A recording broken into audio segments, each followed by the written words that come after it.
gigantes.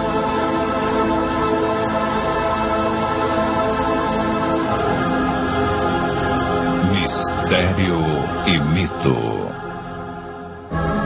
Os maias e os incas da América do Sul acreditavam que existia uma raça de gigantes na Terra antes do grande dilúvio. O mesmo se deu com muitas outras antigas civilizações. Alguns os tomaram por deuses, outros reproduziram suas imagens em pedra ou escreveram sobre eles em suas histórias.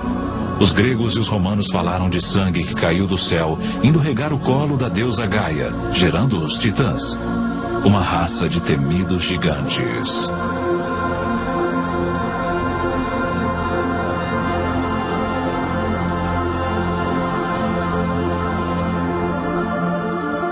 Talvez o mais famoso tenha sido Golias, o filisteu, um dos 5 irmãos gigantes. Vangel Jones é um arqueólogo com estilo próprio. Ele passou a vida inteira rastreando Golias e a Arca da Aliança que o Midrash, o livro sagrado dos judeus, diz ter sido feita pelo gigante. Golias abriu caminho à força por entre os soldados israelitas, correu e jogou a arca sobre os ombros, abateu Pinhas e Humphrey e levou a arca de volta ao acampamento dos filisteus. Foi aqui neste campo, 24 quilômetros sudoeste da atual Jerusalém, que a lenda conta que Golias foi finalmente morto. Não por um guerreiro gigante como ele próprio, mas por um menino insignificante, Davi, que, como indica esta placa do século IX a.C., mais tarde se tornaria rei dos israelitas. Davi enfiou a mão em sua sacola, de onde tirou essa coisa preta com longas correias de couro, e colocou-a em volta dos braços assim e disse: "Você veio me enfrentar com um broquel e armadura e um escudo e uma espada, mas eu vou enfrentá-lo em nome do Senhor, Deus de Israel." Ele então tirou outro par de correias da sacola, mas estas continham uma pedra.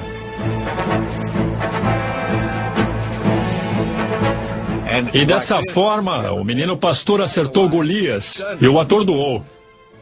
Ele não o matou. Golias caiu de 4. Davi correu até ele e tomou a espada de Golias, sua enorme espada que havia matado Hofre e Pinhas. E com a espada de Golias, ele o decapitou. A apenas 3 quilômetros de onde a famosa luta ocorreu, existe um monte de uns 25 metros de altura. Acredita-se que seja o túmulo de Golias, embora ninguém saiba ao certo, pois nunca foi escavado. No meio oeste americano, existem também grandes montes que dizem ser sepulturas. Um escritor que já vendeu mais de 15 milhões de livros e que escreveu extensivamente sobre gigantes é Brad Steiger. Foram abertas sepulturas coletivas de gigantes, algumas delas com homens medindo 2,5 metros, algumas mulheres de 2,10 metros de altura, alguns recordes de homens com 3 metros e crânios extremamente grandes. E curiosamente, alguns destes crânios tinham chifres, alguns tinham fileiras extras de dentes, outros tinham o que chamaríamos de anomalias. Eram crânios incrivelmente grandes. Um arqueólogo independente que há muito tempo é fascinado por lendas de gigantes americanos chama-se David Hatcher Childress. Vários montes foram escavados no meio oeste americano, começando por volta de 1850. E, em muitos casos, eles encontravam esqueletos de pessoas com mais de 2,10 metros de altura. E, em muitos casos, tinham fileiras duplas de dentes, bem como, em alguns casos, 6 dedos em cada mão e 6 dedos em cada pé. O esqueleto encontrado em Bridalveil Falls, na Califórnia, por um grupo de mineiros, primeiro eles encontraram uma parede com hieróglifos muito intrincados. Pensaram que iriam encontrar ouro por trás da parede. Eles derrubaram e acharam uma mulher segurando uma criança coberta de pele, de um pó estranho. O mesmo tipo de restos mortais de uma mulher alta e mumificada foi encontrado no Texas, no Vale da Morte e em outras partes da Califórnia.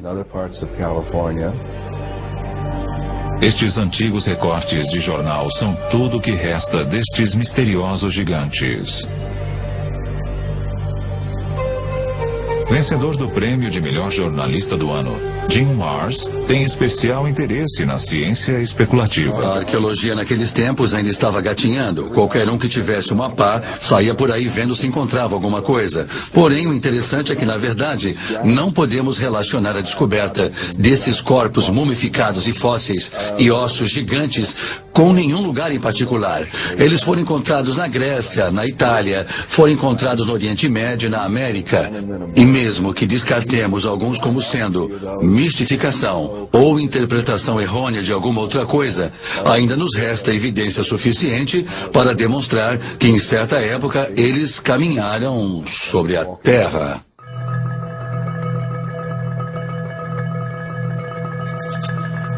Em 1912, fazendeiros começaram a vir a esta caverna isolada perto de Lovelock, em Nevada, para recolher esterco de morcego, como fertilizante.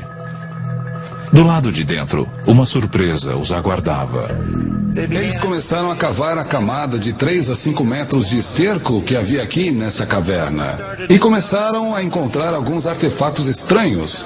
Eram reproduções de patos em cestas. Outros objetos para caçar e pescar no lago das proximidades, que agora está secando. Mas aí eles descobriram coisas muito estranhas, que foram aqueles gigantes mumificados. Esses gigantes tinham de 2 a 2,15 metros de altura. Em muitos casos haviam sido mumificados, enrolados como as múmias do Egito e tinham longos cabelos vermelhos até os ombros.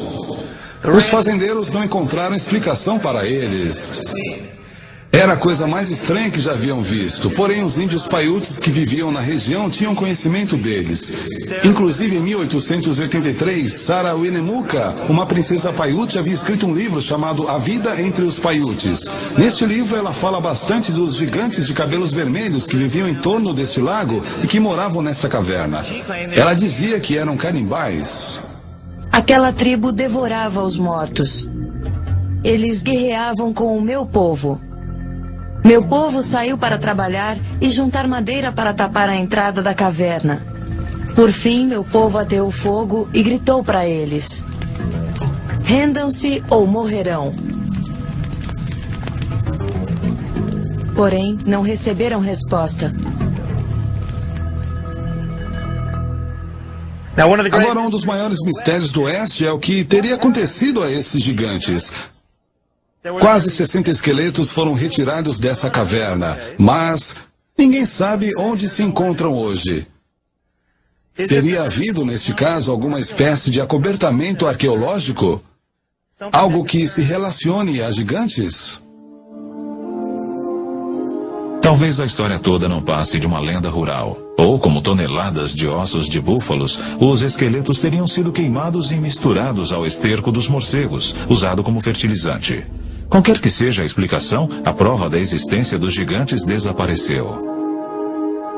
Mas, ao mesmo tempo, incríveis pistas de sua existência podem ser encontradas por todo o mundo.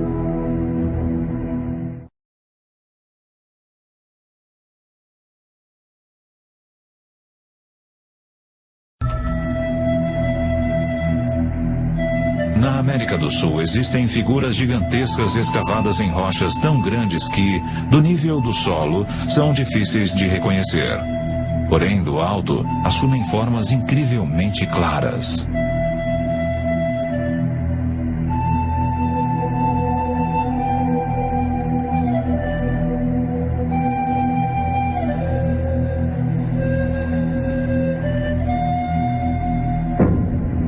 Esta aqui no Chile, conhecida como Cerro Unitas, com mais de 90 metros de altura, é considerada a maior representação de uma figura humana do mundo.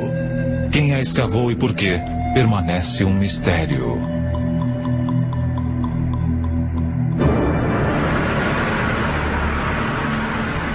Do outro lado do mundo, no Reino Unido, outras figuras gigantes fitam o céu. Esta aqui é conhecida como Cerne Abbas, perto de Shaftesbury. Escavado na encosta gredosa, não se sabe há quanto tempo. Talvez represente o herói mitológico Hércules. 260 quilômetros dali, o homem de Wilmington. 85 metros dos pés à cabeça, ele emerge das encostas inglesas como um deus gigante de outra era. A Grã-Bretanha está repleta de sítios assim, relacionados com gigantes. Jennifer Westwood é uma autoridade em folclore inglês. E no começo, a Grã-Bretanha era habitada apenas por gigantes. E naquele tempo era chamada de Albion. Depois da queda de Troia, um herói chamado Brutus veio até aqui com todos os seus homens e decidiu conquistar Albion. Eles, então, lutaram por uns tempos contra esses gigantes muito selvagens e mataram a maioria deles. Porém, mantiveram vivo um, chamado Gog Magog, de 3 metros e 60 de altura. E ele teve de enfrentar, numa luta, o Duque da Cornualha, chamado Corinius. Um de cada vez levou vantagem. E aí Gog Magog partiu algumas costelas de Corinius. Este ficou tão enfurecido que simplesmente ergueu esse gigante de quase 4 metros, correu com ele até a costa e o atirou do penhasco. O gigante se espatifou nas pedras abaixo e seu sangue tingiu as rochas de vermelho.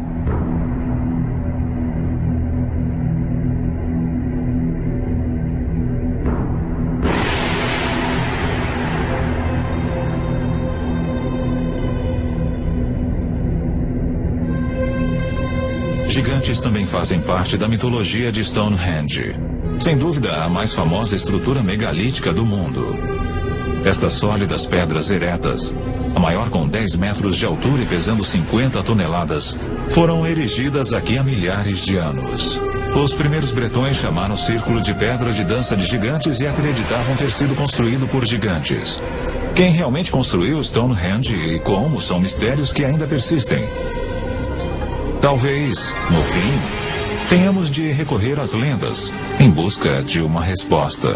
Alguém no passado, com uma tecnologia que nós não temos, ou um poder mágico que não possuímos, é quem teria construído essas coisas.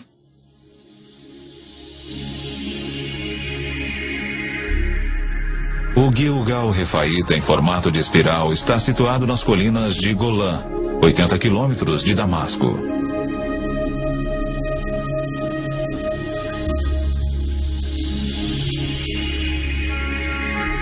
Estima-se que tenha sido construído com 40 mil toneladas de pedras soltas. É extraordinariamente parecido com Stonehenge. Ambos foram datados de cerca de 5.000 anos de idade e possuem pedras megalíticas semelhantes. Dizem que o Gilgal, como o Stonehenge, também está relacionado com gigantes. Só que neste caso, há um texto bíblico que parece corroborar essa afirmativa.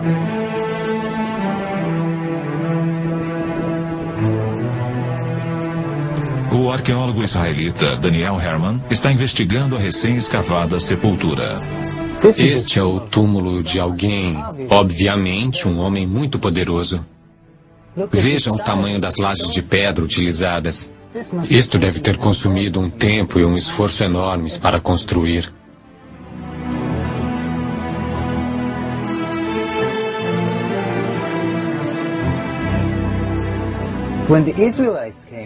Quando os israelitas vieram aqui e escreveram sua Bíblia, isto já estava aqui, e eles o viram. Então, registraram o local como sendo a região governada por Og, o rei de Bassã. Og é descrito no livro do Deuteronômio da forma como vou dizer. Og, rei de Bassã, era o único que restava da raça dos Refaítas. Refaíta é a palavra hebraica para gigante.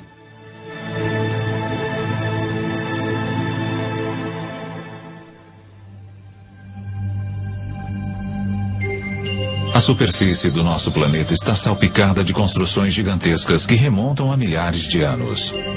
Estão nos desertos, nas planícies, sob os oceanos, no alto das montanhas, como aquelas da América do Sul. Eu acho que o mundo era como as cidades que vemos em Machu Picchu, Tiwanaku, Saskatchewan. Acho que era um mundo povoado por gigantes que construíam suas estruturas com maciços blocos de pedra, blocos de 250 a 500 toneladas.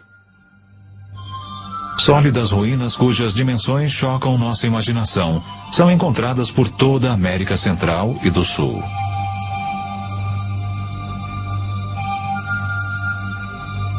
Mesmo um cético poderia se ver tentado a perguntar quem, senão uma raça de gigantes, poderia ter construído tais maravilhas arquitetônicas. O povo da ilha mediterrânea de Malta possui uma crença antiga de que sua ilha era conhecida como o último reduto dos gigantes da Europa. Um explorador que toda a vida estudou estruturas megalíticas é o autor do best-seller Os Olhos da Esfinge, Erich von Däniken. Malta possui templos gigantescos. Eles realmente remontam ao passado. Ninguém sabe ao certo, mas são de pelo menos 5.000 anos antes de Cristo. E um dos templos, em Gozo, até hoje chama-se Templo dos Gigantes. Lá chamam de Ticântila. Uma lenda local diz que o templo foi construído por uma giganta Sunsuna. Os blocos são tão grandes, tão pesados, que nenhum ser humano normal poderia tê-los movido. Na Bolívia, apenas 30 quilômetros do lago Titicaca, existem gigantescas plataformas de pedra por toda parte.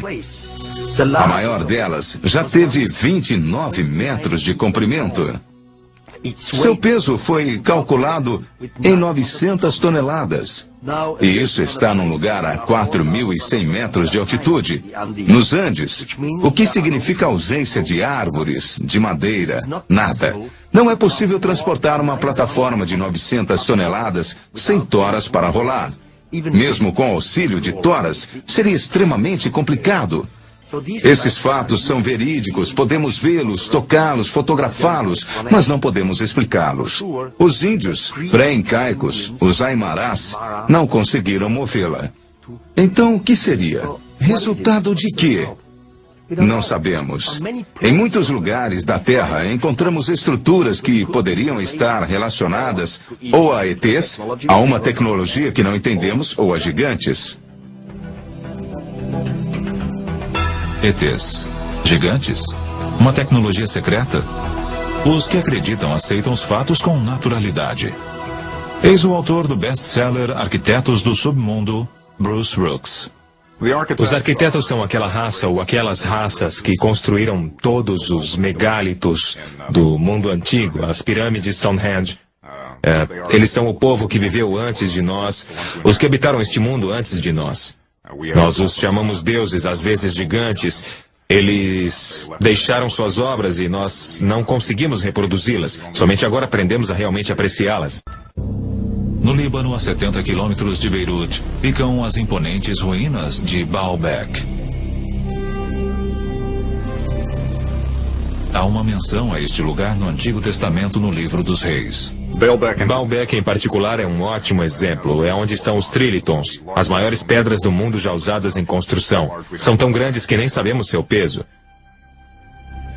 Essas pedras foram cortadas e deslocadas 8 quilômetros, erguidas 8 a 9 metros no ar e assentadas tão juntas que não podemos enfiar uma lâmina de barbear ou um pedaço de papel entre elas. Não sabemos como fizeram isto. Não existe guindaste capaz de erguer pesos como daquelas pedras. Ninguém sabe ao certo, mas, de acordo com a tradição árabe, os templos mais recentes foram construídos aqui após o grande dilúvio por uma tribo de gigantes para o rei bíblico Nimrod.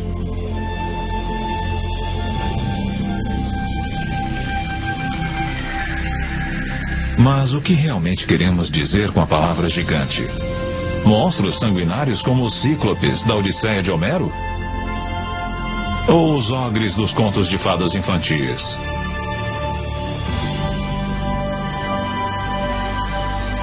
Ou poderia englobar também gigantes pacíficos, vivendo como nós?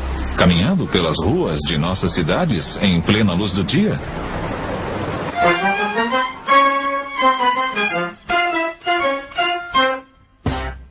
Existem duas espécies de pessoas que podemos chamar de gigantes. Há os gigantes que são geneticamente programados para ser altos, pessoas que são normais, porém seus genes os levaram a ficar muito, muito altos. E depois temos as pessoas que sofrem de alguma espécie de disfunção, a mais comum das quais é a acromegalia, que é uma doença resultante da produção excessiva do hormônio de crescimento. Uma acromegalia tem muitos efeitos sobre o corpo. Não produz apenas pessoas excessivamente altas, mas traz problemas potenciais ao esqueleto e a alguns órgãos internos.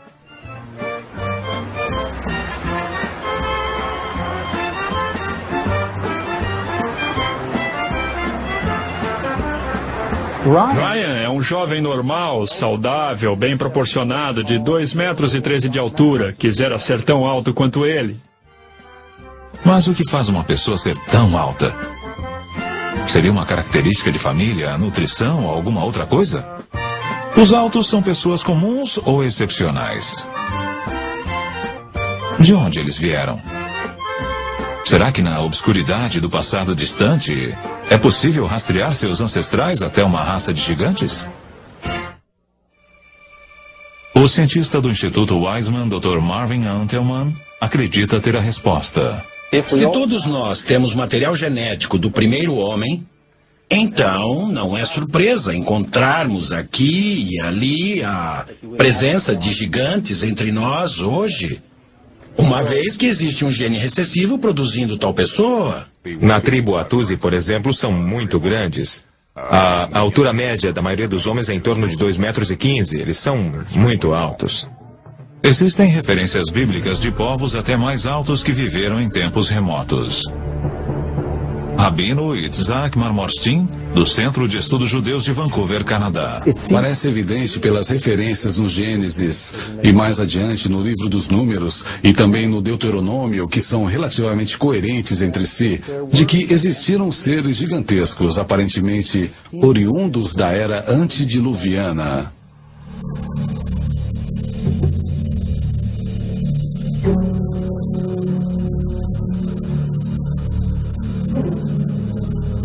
Seria possível que as condições ambientais de eras passadas tivessem favorecido o desenvolvimento dos gigantes? Certamente sabemos, através de evidências fósseis, que algumas espécies, como os dinossauros, cresceram muitas vezes mais do que o fariam hoje. Um adepto desta teoria intrigante e polêmica é o Dr. Carl Bog. Expressões genéticas otimizadas significam o melhor, que o organismo contido no DNA pode expressar em função de condições atmosféricas favoráveis.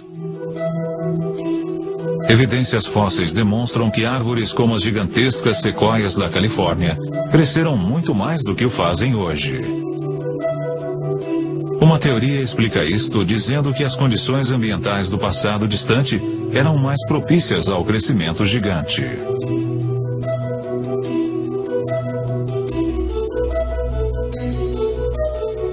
Nessas condições descritas, plantas e animais viveriam mais e ficariam maiores, e isso é precisamente o que encontramos na estrutura geológica dos registros fósseis. As plantas eram muito maiores, todos os organismos vivos eram maiores. Temos animais hoje de 2,5 metros a 3 de estatura, que antes atingiam 5 a 6. Temos insetos como a libélula. Hoje a libélula talvez tenha uma envergadura de asas de 10 centímetros. Sua contraparte encontrada nos registros fósseis, a Meganaropsis, tinha uma envergadura de asas de 1,5 metros. Tudo no passado era maior. Sou da opinião de que, sob melhores condições atmosféricas, as pessoas não só viviam mais tempo, como eram mais altas, bem mais altas. Gigantes e dinossauros não poderiam viver hoje como fizeram no passado, porque as condições atmosféricas simplesmente não o permitiriam. Possuíamos uma camada de ozônio maior na época anterior ao dilúvio. Na época do dilúvio foi reduzida para cerca de 1/7 do que era. E assim, a vida na Terra, conforme a conhecemos, não tem mais a mesma expectativa de duração que tinha na época do dilúvio. a afinação da camada de ozônio significa menos proteção contra a radiação iônica do espaço e menos proteção para as plantas e animais. Sendo interessado nas condições originais da Terra, após 35 anos de pesquisas nesta área, tentei reconstruir aquele contexto original. E ao fazê-lo, solicitei aos nossos engenheiros que construíssem uma biosfera que dobrasse a pressão atmosférica, que aumentasse a energia eletromagnética, elevasse o índice de oxigênio, mas não em níveis tóxicos, e eliminassem a radiação ultravioleta, etc. E os experimentos realizados foram muito gratificantes.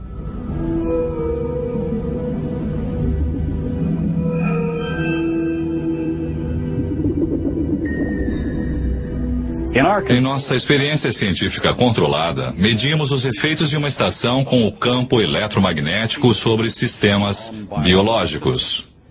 Temos esses peixes pacu, piranhas, que normalmente aos 3 anos e meio de idade têm mais ou menos esse tamanho, sob condições favoráveis. Mas agora nós os temos com mais de 50 centímetros, pesando quase 2,30 kg cada. Sob essas condições controladas, temos tido sucesso em produzir gigantismo num ritmo mais acelerado. A princípio, a pesquisa parece convincente, embora ainda não tenha sido contestada por outros cientistas. A conclusão e a tradição parecem bastante claras de que seres gigantescos outrora existiram e que a história humana desenvolveu-se ou que mudanças psicológicas, emocionais ou espirituais ocorreram. E aqueles seres que sobreviveram pertenciam aparentemente a um grupo de genes menores. Porém, a possibilidade de que tenham existido outros segmentos da humanidade aparece de forma quase explícita na própria Bíblia. O livro dos Números diz que após vagar no deserto com seu povo, Moisés enviou batedores para encontrar um lugar onde pudessem se estabelecer. Os batedores foram para o norte, para Hebron. Ao retornar, relataram: todos que vimos ali eram gigantes. E éramos, aos nossos próprios olhos, como gafanhotos, e assim também lhes parecíamos.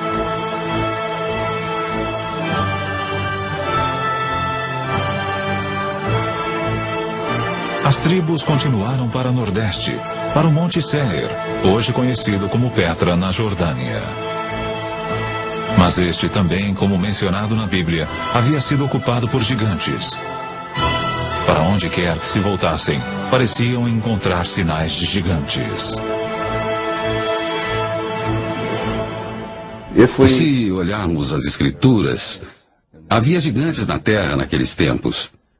E se interpretarmos isso literalmente, em vez de simbolicamente, e simplesmente havia homens poderosos e com poderes extraordinários, então podemos afirmar que os primeiros homens, os primeiros humanos, eram gigantes.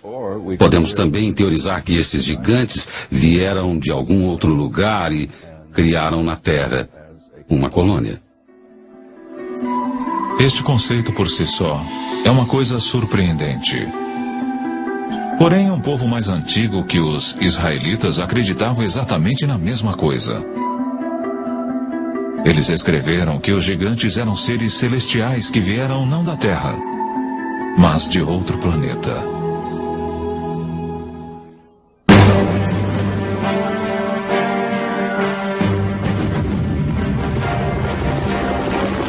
Este é o campo de batalha da Guerra do Golfo. Nós o conhecemos como Iraque. No passado distante, várias grandes civilizações brotaram aqui. Uma delas, a babilônica, foi lendária por sua riqueza e esplendor.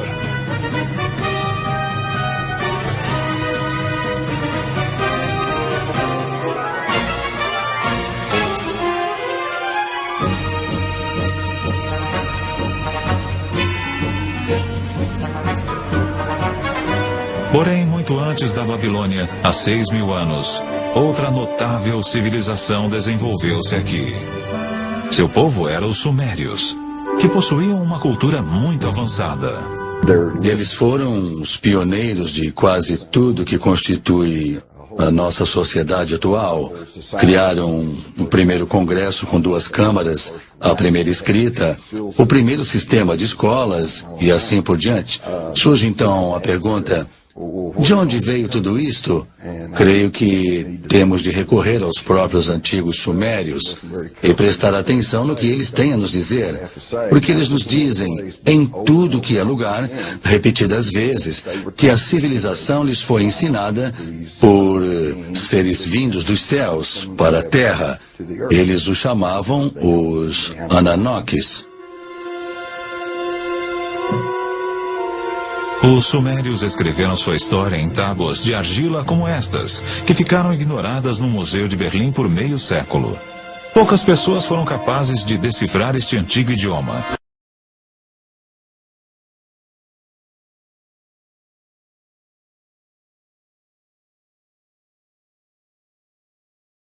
Mas uma delas é Zecharia Sitchin. Os escritos e as evidências pictóricas deixados pelos sumérios remontam a 6.000 anos. Falam e retratam um povo que veio de um outro planeta, que chamavam de Nibiru. E muitas das descrições o apresentam como sendo muito maior, pelo menos 1/3 maior do que a média dos seres humanos. Portanto, eram gigantes. Este lacre cilíndrico sumério de um museu de Berlim é surpreendente por várias razões. Primeiro, ele retrata nosso sistema solar com o Sol ao centro e os planetas espalhados em torno dele. Um fato não conhecido da ciência europeia até cerca de 300 anos atrás. Mostra também o planeta Urano, que nós só descobrimos em 1930. E, incrivelmente, existe um outro planeta que os sumérios chamavam de Nibiru, o que acreditavam ser o lugar de onde os Ananokes, ou gigantes celestiais, teriam vindo. Se observarmos estas 3 figuras retratadas aqui, parecem ser quase todas do mesmo tamanho. Mas, se prestarmos atenção, veremos que esta figura da divindade está sentada. E se calcularmos seu tamanho pela medida dos joelhos ao quadril, verificaremos que ela tem uns 3 metros de altura. É um daqueles que desceu dos céus para a terra. Os astrônomos em busca de sinais de vida extraterrestre prescrutam cada vez mais fundo o universo. Porém, talvez devessem estar procurando o tempo todo, mais perto de casa. Porque é no nosso próprio sistema solar que um misterioso objeto foi recentemente detectado perto de onde os sumérios assinalaram o local de seu planeta Nibiru, o lar dos Ananokes.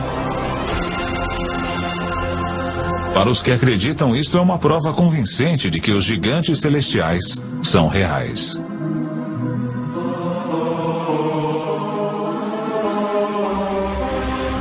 O antigo texto sumério, de uma forma bem ampla, nos diz, basicamente, que mais de 400.000 anos atrás, esses Ananokes vieram do espaço e pousaram na Terra, no Vale do Tigre e Eufrates.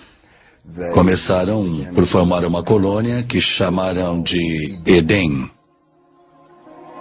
De acordo com o Gênesis, Éden, ou Éden, é onde Adão foi criado do pó, e Eva de uma de suas costelas. Outros, porém, têm uma versão mais high-tech sobre como a vida humana começou. Com o tempo, necessitando de mão de obra de trabalhadores, eles alavancaram a evolução empregando engenharia genética. Recolheram o esperma de um dos Ananokes e o inseminaram no óvulo de uma humanoide primitiva, provavelmente uma dessas primitivas cujos restos arqueológicos estão agora sendo encontrados na África, a famosa Lucy, e eles então produziram um híbrido que acabou se tornando o homem de Cro-Magnon, ou seja, o homem moderno.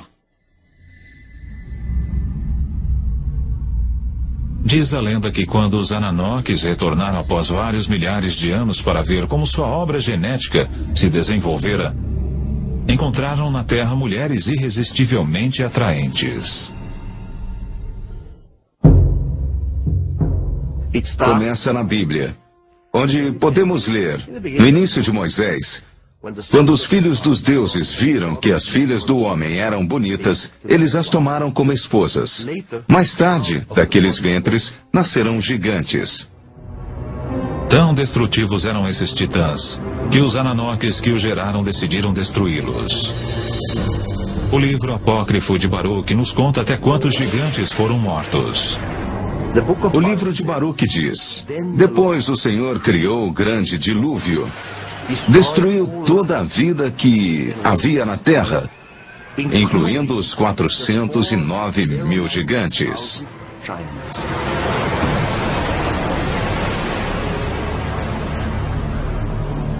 De acordo com a história, alguns dos titãs sobreviveram.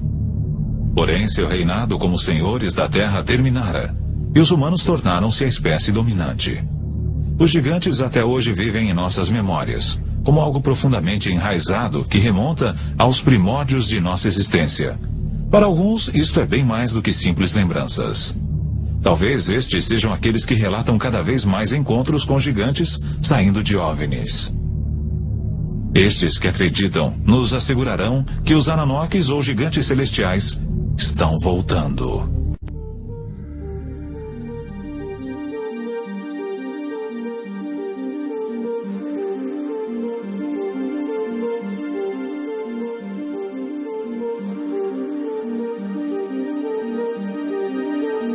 The town of Yatzitz is 25 miles west of Jerusalem. On January the 3rd, 1996, Chief of Security Herzl Constantini was at home when he heard a strange noise outside. When I opened the door, I was paralyzed with fear. I saw a gigantic being around 5 feet wide and 11 feet high. I estimate its weight at about 2 tons. I called the police, and 2 officers came over to the house. They laughed at us and accused me of drinking. But when the trackers came and saw the prints, they stopped laughing.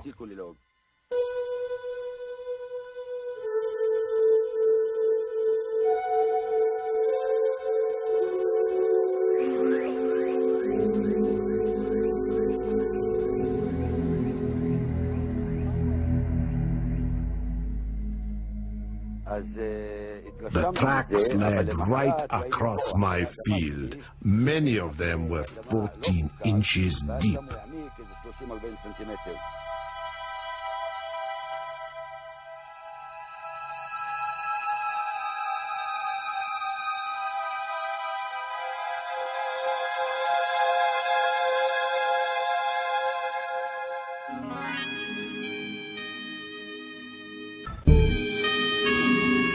Nos últimos 10 anos, relatos de avistamentos de OVNIs com ocupantes gigantes têm aumentado.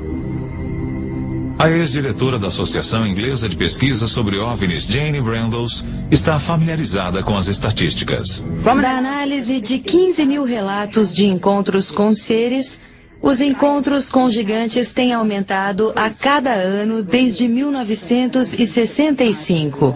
E estamos, portanto, recebendo muito mais relatos de seres gigantes sendo avistados hoje do que há 30 ou 40 anos. Muitos acreditam que os livros apócrifos de Enoque têm mais de 5.000 anos de idade. Neles, Enoque escreveu sobre como foi levado aos céus por 2 homens de grande estatura. Nesta jornada celeste, ele também fala do encontro que teve com aqueles que desceram dos céus para a terra. 2 homens enormes surgiram para mim, com uma aparência que jamais eu vira sobre a terra. Suas faces luziam como o sol, seus olhos também eram como uma luz ardente. E eles me ergueram e me conduziram ao primeiro céu. E voavam com suas asas e deram a volta em todos os planetas. Desfilaram diante de mim os mais velhos, os governantes das ordens celestes. Estes grupos trabalham e estudam cuidadosamente o movimento das estrelas. Enoque foi levado aos céus pelo menos por 3 vezes. Em nossa visão atual, diríamos que ele foi levado a uma nave-mãe. Lá ele teve uma conversa com o mais alto, seja lá quem for este superior. Para nós seria talvez o comandante da espaçonave. Em outras palavras, Enoque foi o que chamamos uma vítima de abdução extraterrestre. Isto pode parecer uma interpretação fantasiosa de um texto escrito há muito tempo. Por outro lado, relatos atuais de pessoas que alegam ter sido abduzidas não são muito diferentes. Os adultos tinham de 1,80 a 2,70 metros de altura, tinham cabelos brancos, pele clara, eram quase albinos, olhos azul claros, vestiam mantos brancos e eles não usavam qualquer tipo de calçado. Sua fala podia tanto ser audível como também telepática. Eu consultei o manual do proprietário que veio junto com o meu cérebro e em nenhum lugar, nem em letra miúda, está escrito que sonhos só ocorrerão entre o horário das 11 da noite e 8 da manhã. E, de um modo geral, sim. Porém, sabemos que o cérebro pode gerar imagens extremamente vívidas, coisas extremamente reais e animadas que são alucinações. Porém, casos ocorridos na cidade russa de Voronezh não podem ser tão facilmente explicados. Neste caso, havia pelo menos 20 testemunhas. Poderiam estar todas sonhando o mesmo sonho em plena luz do dia?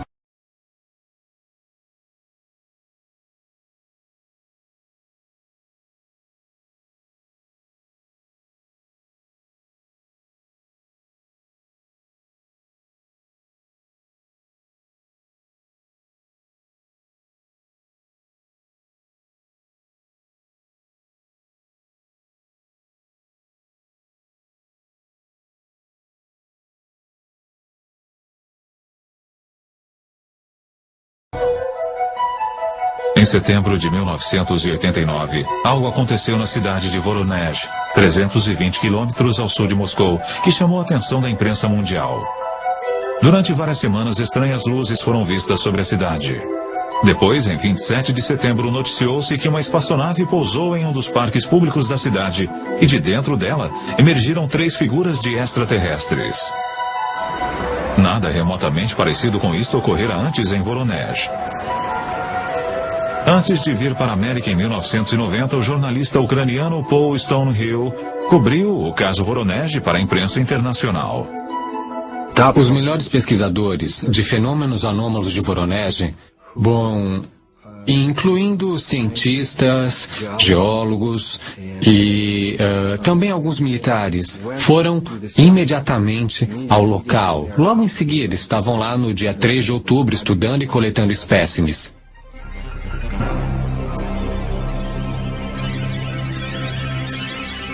O encontro tornou-se a sensação da mídia, na rede nacional de televisão e na imprensa mundial. Isso atraiu a atenção da mídia de todo o mundo porque foi efetivamente endossado pela TASS, a agência soviética de notícias, que até então nunca dera crédito a este tipo de história. Eles tiveram a oportunidade de conversar com muitas das testemunhas oculares, adultos, crianças, policiais, professores, estudantes e cientistas que haviam visto OVNIs semelhantes ou mesmo com outros formatos. O consenso era de que seres gigantes saíram da estranha nave, fizeram algumas pesquisas por Voronezh, retornaram à nave e partiram.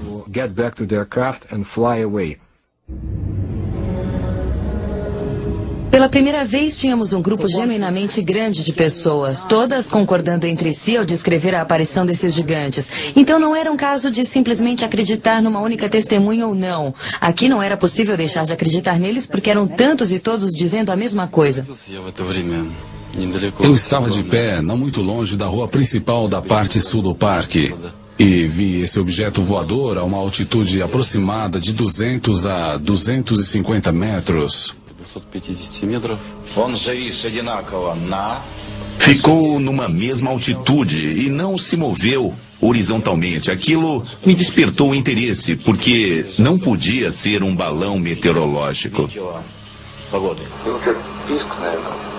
Escutei um ruído agudo, talvez de alguma máquina de perfuração em operação, como se estivesse abrindo um buraco no chão. As criaturas começaram a sair. Não pareciam muito humanos. Eram muito mais altos que humanos. Eles tinham ombros, mas eu não via a cabeça. Ele era enorme, realmente enorme, maior do que nós. Era uma figura imponente. Em 1989, Sergei Makarov era um dos estudantes que estavam no parque de Voronezh. Lembro que uma multidão juntou-se em volta do lugar. Todos ficaram assustados, estavam pálidos. Eu fiquei perplexo. Denis Murzenko também era um dos meninos no parque naquele dia de setembro de 1989. Eu vi alguns vultos lá. E também vi um homem estranho. Externamente parecia como qualquer outro homem. Só que era enorme. Instantes depois, ele subitamente desapareceu. Eu não tive dúvidas de que o OVNI e os gigantes eram de verdade, porque eu os vi. Mas algumas vezes, quando me lembro, me parece uma espécie de conto de fadas.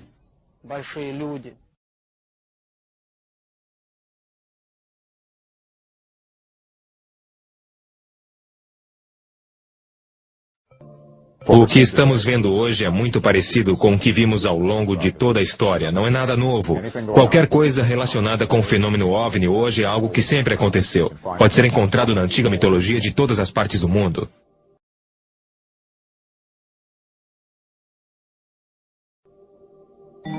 Nós temos as investigações e, naturalmente, em alguns casos, temos pinturas em cavernas de seres com a aparência de gigantes e até pegadas gigantes. Eu diria que existiu algo no passado e que este algo era muito maior do que os nossos terráqueos normais. Teriam eles sido nossos pais? Eles foram os patriarcas que vieram antes de nós e são citados em todas as lendas. Os gigantes, os olímpicos que vieram antes de nós.